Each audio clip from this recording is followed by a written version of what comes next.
Mfalme King Kiba ambaye pia anatarajia kwenda kusherehekea miaka 20 ya muziki wake. Kwanza Ali, hongera sana. Sio jambo dogo. Kuna wasanii wengi ambao walikuwa kwenye game kwa muda mrefu na hatujaona muda mrefu. Kwako umeendelea ku maintain. Kwanza hongera kwa hili. Asante sana. Okay. Hii ina maana gani kwenye career yako? Maana kubwa sana. Maana kubwa kwa sababu ni uwezo tu wa Mwenyezi Mungu na baraka zake. Lakini vile vile alichoniruzuku yani mpaka sasa hivi, lakini pia kiubinadamu discipline yangu ya katika kazi yangu ndio imenifikisha mpaka hapa nilipo, na kwa kipaji alichonijalia Mwenyezi Mungu, hiyo ndio naona ndio imenisaidia mpaka kufika hapa. Sio kwamba wengine wasingeweza kufika hapa, ni kwa sababu mapenzi ya Mwenyezi Mungu. Yeah. Moja kati ya swali ambalo pia nimeagizwa na mashabiki zako ni kuulize, by the way tunajua Ali Kiba kitovu chake cha muziki kilianzia Dar es Salaam, lakini pia miaka 20 ya Ali Kiba tunaipeleka kule Zanzibar. Labda pengine ingefanyikia Dar es Salaam, labda mashabiki unawakimbia? Hapana. Wanatakiwa kuelewa tu ni sehemu tu ambayo nilichagua ya burudani, lakini hii miaka 20 ya Ali Kiba inaweza ikawafikia mpaka watu wa Mwanza, Arusha, Dar es Salaam, Dodoma, sehemu nyingi tu. Kwa hii ni event ya kwanza. Umeelewa eh? Events zinaweza zikaendelea kuwepo endapo tutapata wadau wanaotaka nende nikawafanyie burudani. Yes, we are selling this. Tunaiuza, anayetaka kuitumia nikaweze nikatoe shukrani zangu na burudani kwa mashabiki hata wa Sumbawanga. Mimi niko open. Karibuni. Sawa. Tumeona kuna baadhi ya mastamba umejaribu kutease kwenye Instagram yako ambao pia kusupport. Tumeona Wozu, tumeona Chege, tumeona Dully Sax. Vipi kuhusiana na wasanii ambao pia pengine labda ushirikiana nao international, watu kama tuna BM na wasanii wengine kuelekea Zanzibar? Kwa bahati mbaya wasanii wa kila mtu ana ratiba zake tofauti, na kwenda kwenye stage na kuonyesha uwezo wako inahitaji pia kujipanga. Sio kila msanii yuko katika free time sasa hivi. Umeelewa? Hao waliokuepo na nitakaoenda nao ni marafiki zangu kama walivyokuwa hao wengine ambao sijaenda nao, ni kwa sababu tu wana muda. Umeelewa? Lakini kuna wengine ambao walitaka tu kuniheshimisha, wameacha walivyokuwa vitaka kuvifanya, wanakuja kujiunga na mimi katika hii siku ya tarehe 20 Zanzibar. Tarehe 19 Zanzibar. Umeelewa? Miaka yangu 20 ya kuwepo katika game. Sio kwamba wamefanya kwa sababu hawana kazi, hapana. Ni kuniheshimisha tu kwamba bwana mimi niko na jambo langu lakini naachana nalo.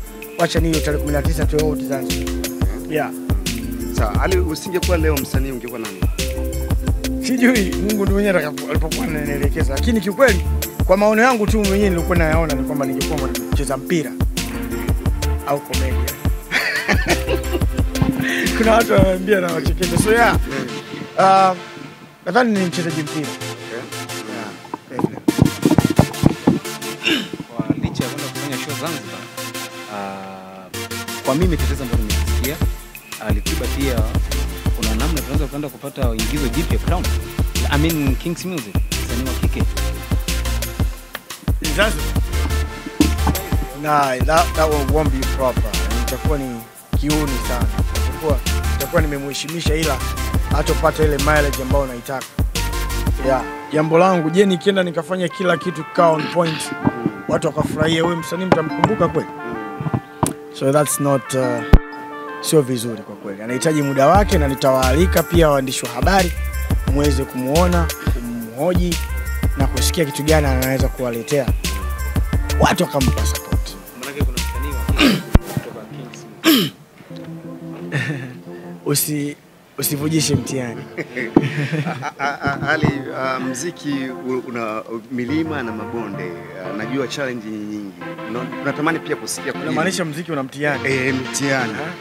Ni skendo gani ambayo pia Ali alikutana nayo miaka 20 ya muziki ikafikia pale akasema bana maarufu wenyewe ndio huyu. Bana mimi inabidi nipite muziki nifanye shughuli zingine. Kwa kweli mimi sijakuwa mtu wa skendo. Sijakuwa mtu wa skendo, na uongo una picha. Umeelewa? Uongo hauna picha. Umeelewa? Ukweli ndio una picha. ukiongea kitu cha uongo akiklik kwa mtu. Kwa mimi kwa kaliba yangu nilivyokuwa nimejibrand hivyo yani. Yani you see everything in me. Yani unaweza kuona kwamba Ali this one can do, this one hawezi fanya hali hivyo vitu. So skendo kwangu zimekuwa zinanikwepa zenyewe. So I don't remember. Alitoa ndani pale. Umethibitisha kwamba Ali nao uko kwenye mahusiano.